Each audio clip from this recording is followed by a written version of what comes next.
know that when I was born, my parents held me and I was only as long as their forearms. I've been told this so many times that I almost feel as if I was there.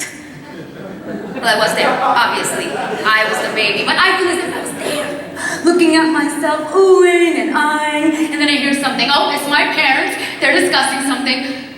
Oh, I know. It's my name. Something pretty, maybe, that will define me and the kind of person I'll be. And then I realize that I have just been named the most difficult name for anyone to pronounce, ever. Well, all of this would have been fine if we had just kept living in India with other Indian people who could say and appreciate my name, but no. My parents wanted to move to America. And not just anywhere in America, but to New York City, to the Bronx. The good old boogie down, the BX, baby. Woo. To my parents, none of this mattered. We were achievers, and we would be the best. So they encouraged me to excel in school. Yeah, well, encouraged, expected, and forced. When I brought home a 98% on a test, my mother would say, "Arey, but what happened to the other 2 points? 98 is good, but 100 would be better. A man wants to marry a smart girl." And so I worked harder, and pretty soon I was getting hundreds on all my tests. I became the envy of all the kids in my class, and they showed their appreciation by scaring the hell out of me. Catherine and I used to be friends. At the age of 10, she wasn't much bigger than me, but she always found me at lunchtime. Whenever I was playing double dutch, she always included herself in the game. Life is a mystery, everyone must stand alone. You can't turn. You suck, carrot.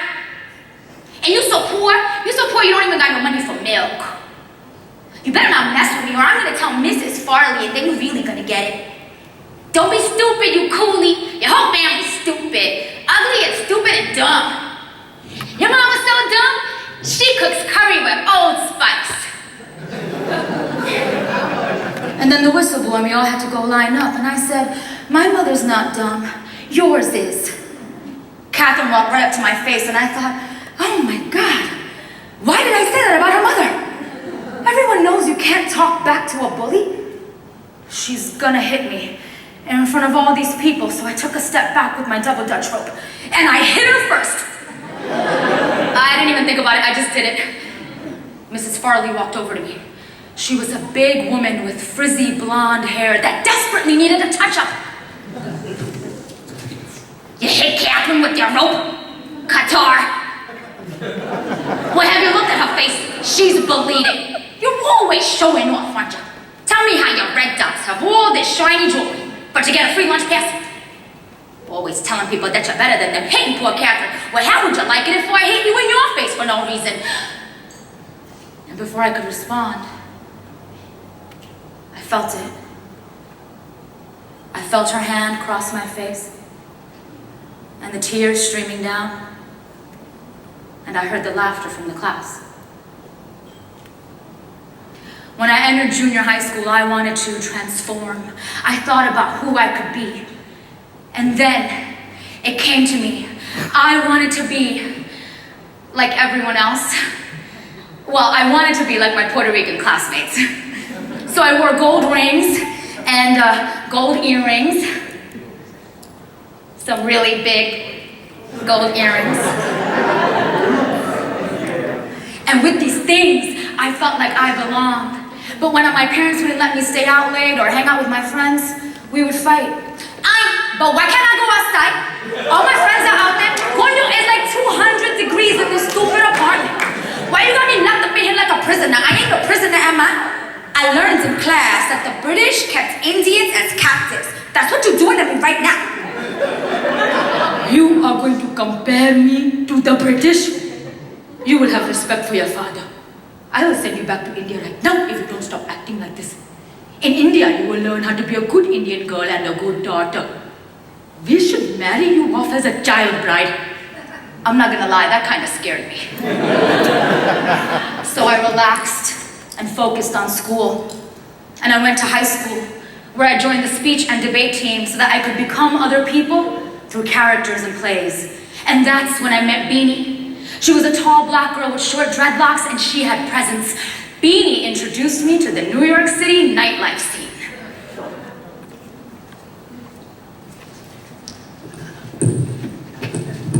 Oh my God! This place is like so awesome. I always heard about it, I just didn't know it was gonna be so huge. Come on, stop making that face. This music is like so good. Let me show you how to dance for this. You just let go of your body. Nobody's watching. Nobody cares what you look like. I can't believe we got into this place. You know we didn't need to go get those fake IDs, right? The bouncer didn't even ask us how old we were. I don't know why he had to charge us though. What's $20 when you're in a New York City nightclub? Just pay back on Monday. Hey, you're finally like loosening up, Q. I watched her and danced with her, and I felt happy. The next night, I got a phone call from one of my teammates. Hey, Q. Yeah, it's Melissa. I don't know how to say this. Beanie hung herself this morning. No, I'm not joking. This isn't a joke. She died. Beanie's dead.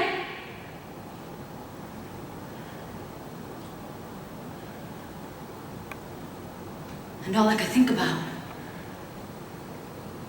was that I still owed her $20. And I wouldn't be able to give it back to her. The deafening music of the club was ringing in my ears. I was so happy. The night before, I was finally happy. She didn't even warn me. I would have done something to help her. I would have said something to make her smile. I would have gotten down on my knees and begged her not to leave. I would have slapped her and told her that people are important, that you can't just throw us away.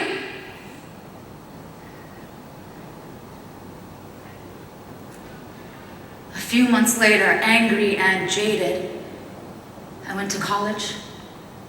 I was the first person in my family to leave home, stay in a dorm 5 hours away, and experience the American way of sex, alcohol, and white suburbia. I met Alicia, and she was from the Bronx too.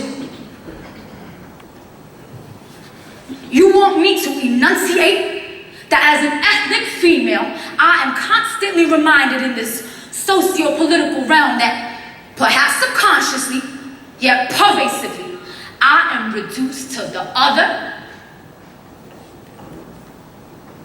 My friends were angry, so I stayed angry. Anger was easy and accessible. Love wasn't. I had to remind myself that there was such a thing, that there were some people who would always embrace me. It took me this long to remember my mother in the kitchen, cooking dinner for my family.